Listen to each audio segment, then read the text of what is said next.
Hello, everyone, and welcome to J is for Justice. I am your host, Jay, with you today, and welcome to my channel.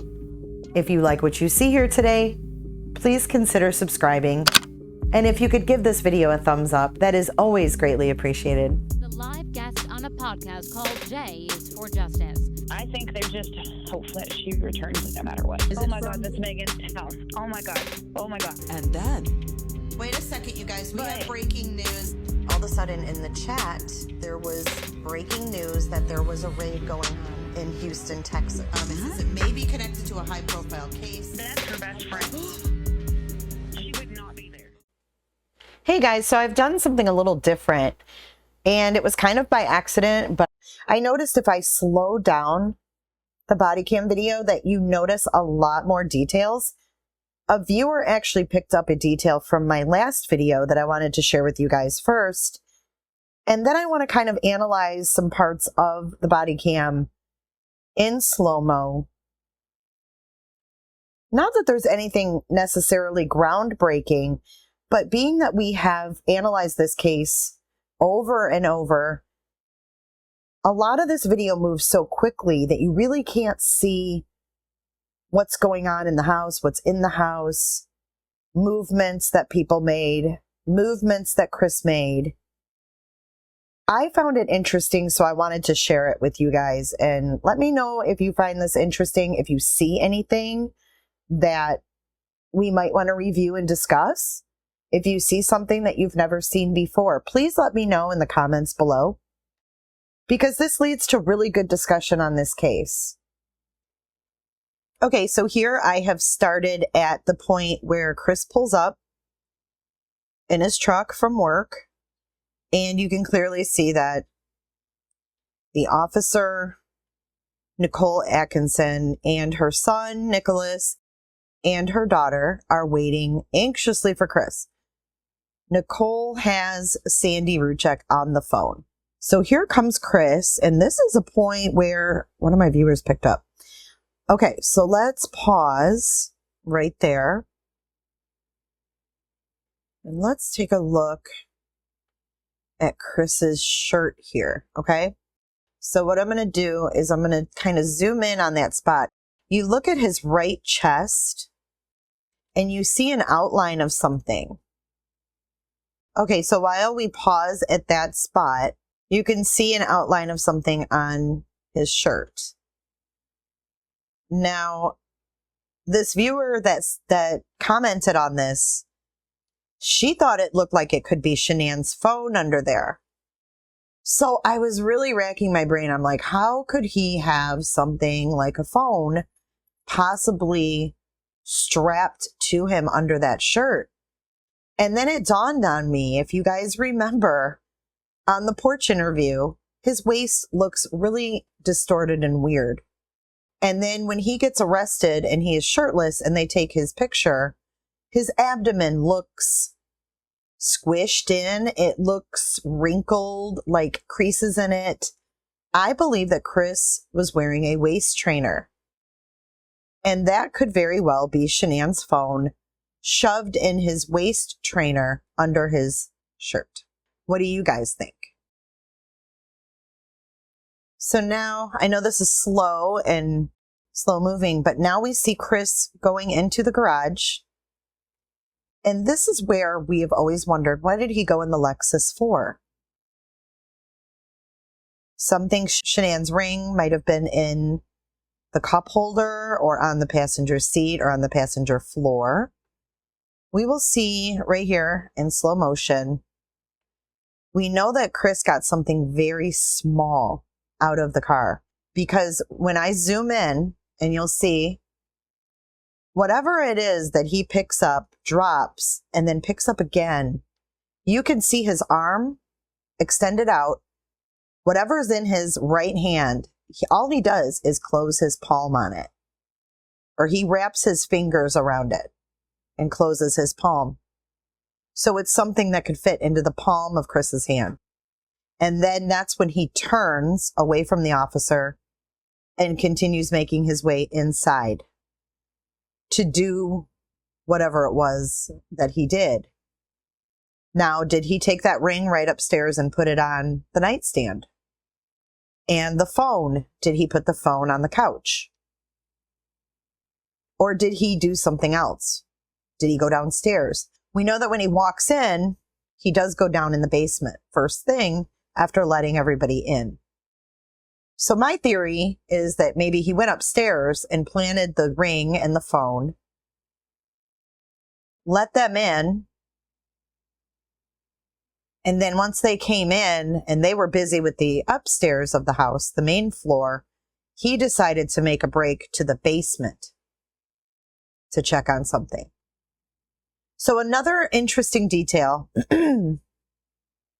that we are going to discuss is Dieter.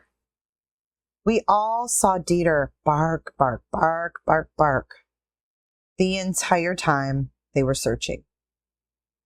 However, Nicole has been at the door for over an hour and we haven't heard little Dieter.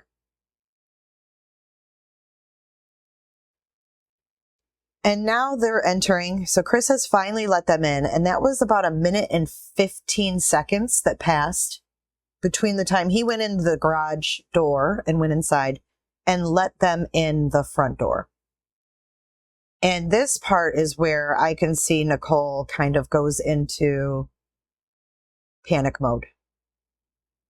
She walks in and she has her hand on her forehead and she sees Shanann's suitcase. And she knows that something terrible has happened. And I think her panic sets in and gets worse when her medications are found, which that happens here in the kitchen. But not quite yet. So here's Chris. Officers coming in behind Nicole. Chris is pacing in the kitchen.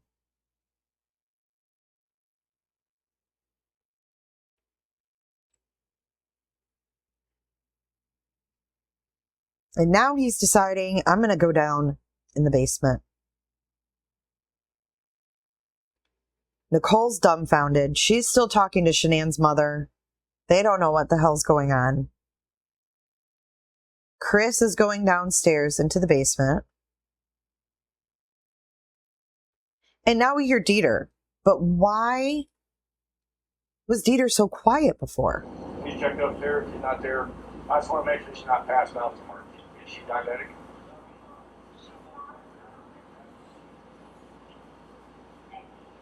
You mind if I look around? Okay, thanks.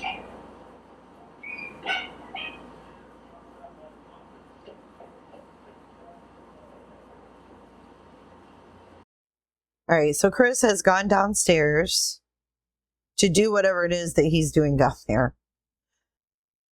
Some say that maybe NK was in the basement and he was making sure that she didn't leave anything out of place. But now we have the officer looking at the garage door. That's the garage service door. And then the Vivint system. Now, I'm not familiar with Vivint at all. So if you look closely at that box, when I zoom in, I'm going to freeze it right there for a second. And anyone who has Vivint or may have this model of box, if you could please let me know, what does the left light lit up mean and what does the right light mean? And does that look like it should? Is that like a ready position for that Vivint box? So if you know that the answer to that question, please let me know in the comments below. I'm really curious as to the position of that Vivint system when they originally came in after the murders. I mean, you guys, this footage to me is so fascinating because it is the initial footage after the murders occurred. And we know that Chris only had so much time after the murders to do what he did before he left for work. And this is the condition that the house was left in. So that's why I found it so interesting to slow this down and just kind of take a look at all the details in the house.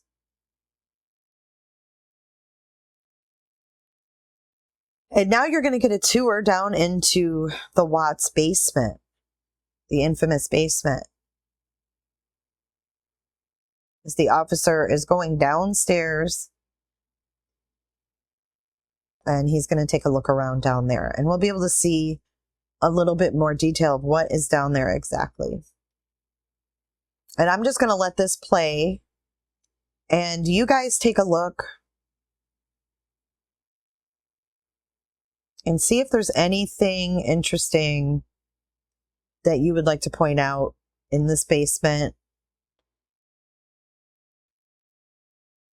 Keep in mind as you watch this too that the trauma dog picked up on a lot in that basement, particularly by the stairs there. And as I look at this shot right here of the corner of that basement, I can't help but think of the footage that we showed in our timeline where there were still some things left downstairs. And I wonder if any of those things are there, right there, in this still shot right here. You know, there was a bed frame sitting there still, and some of those a rolling bin.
Okay, guys, I'm going to stop there after the basement, and I want to get your feedback before I go any further.